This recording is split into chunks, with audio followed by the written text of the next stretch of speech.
Përshëndetje të dashur teleshikues, po japim lajmet në televizionin 4+. Presidenti francez Macron vazhdon edhe sot takimet në Shqipëri. Në konferencën për shtyp së bashku me Ramën, Macron tha se marrëdhënia me Francën ka hyrë në një fazë të re.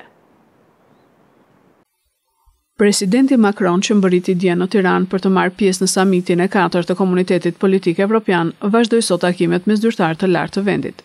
Kryeministri Edi Rama dhe presidenti francez Macron kanë dalë në konferencë të përbashkët para gazetarëve, pasi nënshkruan marrëveshjet e bashkëpunimit mes dy vendeve në fushat si energjetika, turizmi dhe planin e veprimit për inovacionin Francë-Shqipëri, ku bën pjesë edhe École 42, shkolla prestigjioze franceze e kodimit që do të përgatisë të rinjtë e Tiranës, por jo vetëm në fushën digjitale. Më vjen shumë mirë që falë këtij bashkëpunimi ne kemi krijuar rrugët për të sjell ekselencën franceze në Shqipëri. Dje kemi ndezur dritën jeshile të École 42, shkolla 42, një ekselencë e Francës në fushën e inovacionit, e cila ka marrë 2000 disa qindra aplikime dhe jam i bindur që pas publikimit të vizitës presidentit dje do të ketë edhe më shumë, sepse akoma informacioni për hapjen e kësaj shkolle inovative nuk është përhapur gjithandej. Kemi ecur me projektin e liceut francez, një kërkesë që komuniteti frankofon i Korçës i ka drejtuar presidentit në vizitën e tij të mëparshme, dhe që sot është në fazën kur ka përfunduar studimi i fizibilitetit, ka përfunduar edhe gjithë ajo pjesa e parë e punës, dhe ne tani do të hyjmë në fazën e krijimit të kushteve për ta nisur procesin mësimor në lice, në godinën e dikushme të liceut francez, dhe me shtimin e një sipërfaqe të re për të akomoduar të gjitha nevojat. Presidenti Francës, Emmanuel Macron, gjatë konferencës së përbashkët me Ramën, theksoi rëndësinë e Shqipërisë në procesin e zgjerimit të Bashkimit Evropian dhe rolin e saj udhëheqës në rajon. Për te kësaj marrëdhënie dypaqe, ne kemi dëshuar të shkojmë edhe më larg dhe më fort. Është vendi i Shqipërisë në Bashkimin Evropian, që është i rëndësishëm.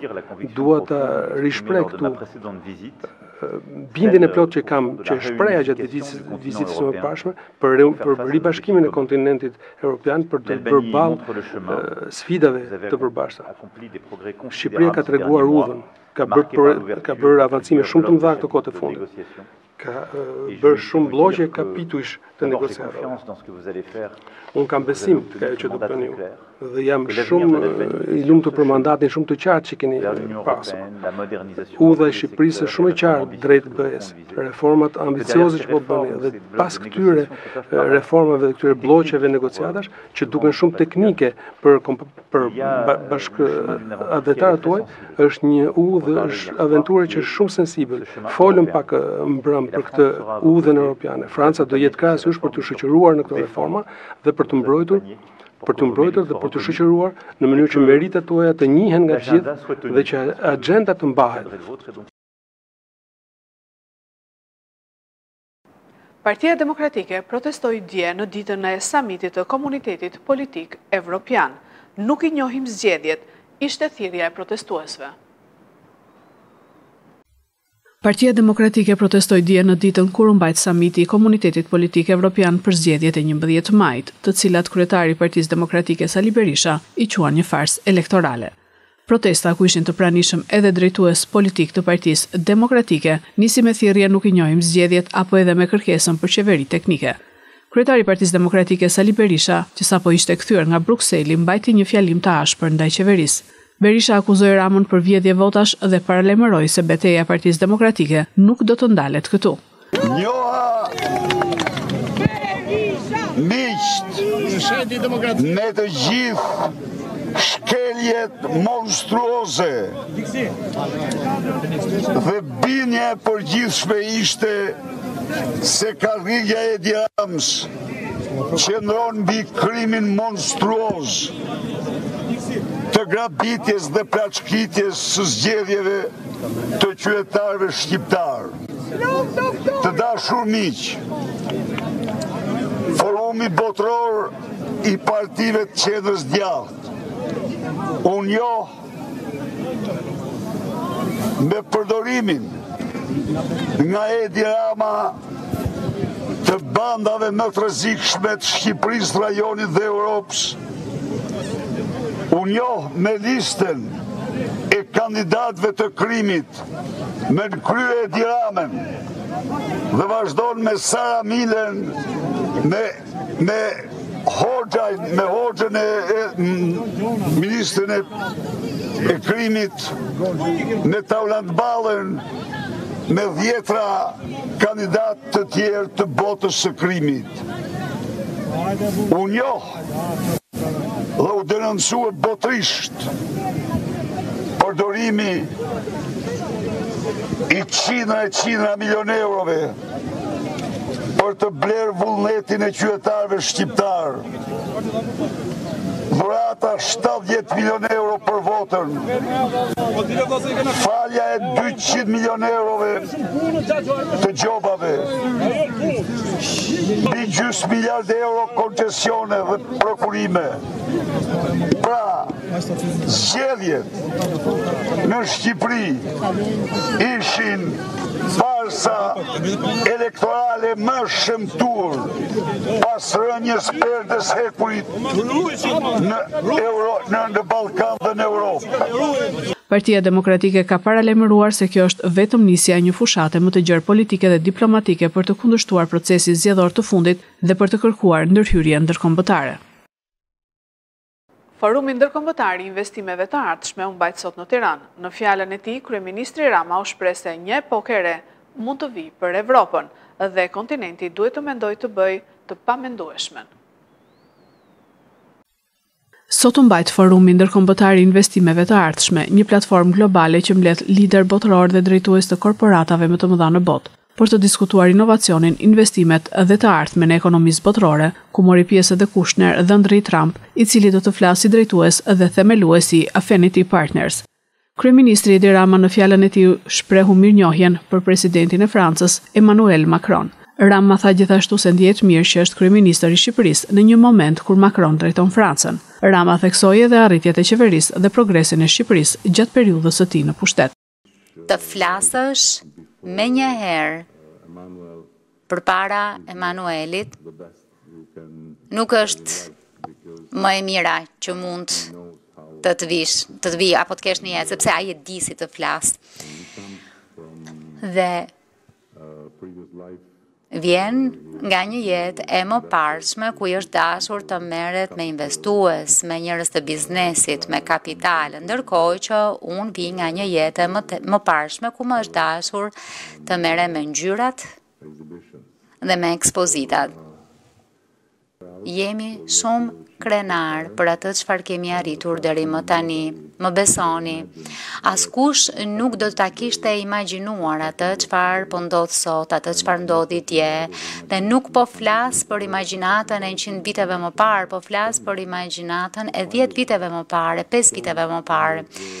Kështu që kemi bërë një rrugë të gjatë.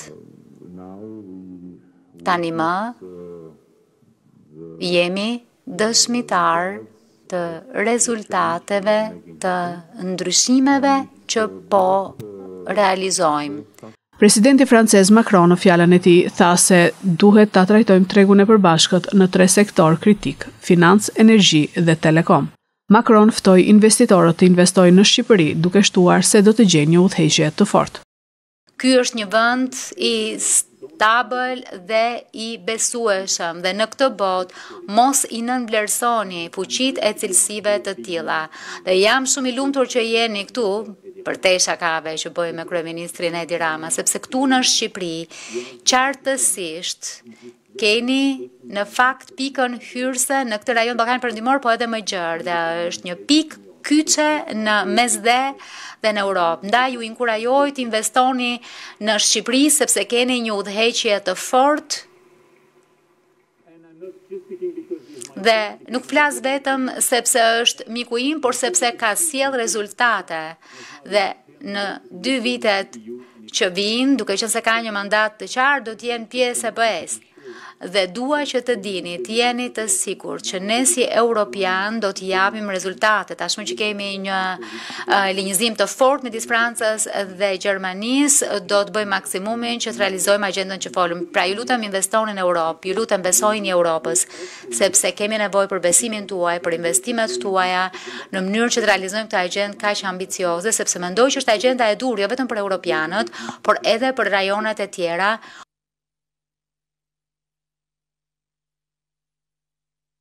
Kryetari i Partisë Demokratike Sali Berisha para gazetarëve deklaroi se kemi prova të manipulimeve monstruoze me votën e diasporës dhe do dokumentojmë çdo dhunim të vullnetit të shqiptarëve.